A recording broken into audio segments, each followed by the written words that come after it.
Paddy procurement మిగతా వీటి ప్రొక్యూర్మెంట్కి సంబంధించి. సార్, తెలంగాణలో చాలా చోట్ల ప్రజలు రోడ్డు మీద ఆందోళన చేస్తున్నారు ప్రొక్యూర్మెంట్కి సంబంధించిన ఇష్యూ. ఎందుకు వస్తుంది ఇష్యూ? అంత ప్లాన్డ్గా ఉన్నప్పటికీ ఇంకా వాటిని తూకాలు వేయడానికి తీసుకోవట్లేదు, రకరకాల ఇబ్బందులు పెడుతున్నారు అని. చూడండి వైనర్ గారు, you must understand one thing. Today in India, Telangana is the only state, ఏకైక రాష్ట్రం పండించిన ప్రతి గింజ కనీస మద్దతు ధర కొంటామని చెప్పి ఒక మాట ఇచ్చి నిలబెట్టుకుంటున్నాం. రాష్ట్రంలో 65 లక్షల ఎకరాల్లో 60-70 లక్షల మంది రైతులు పండించిన 141 లక్షల మెట్రిక్ టన్నుల ధాన్యం కొనుగోలు చేయడం ఇది ఒక అసాధారణమైన పని. With the kind of infrastructure we have got. So in such a huge exercise, there may be some places where somebody is aggrieved, but look at what we are doing. In the country, nobody is doing this.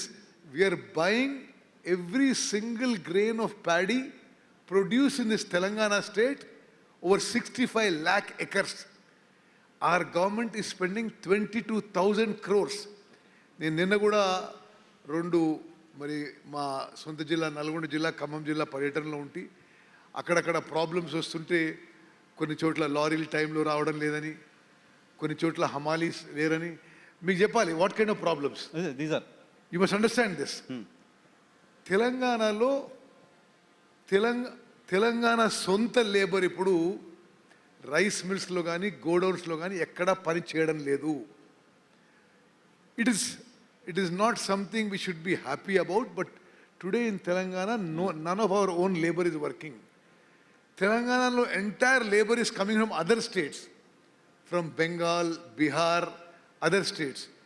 So monna Bengal elections say the labor are not come back. Okay. Bihar lo their agriculture season extended, so many of them are not come back. So there is a severe labor shortage. Okay. In the market now, okay. Which what can the government do? But okay. It also, it is an indicator for the future that we must mechanize our procurement more. Okay.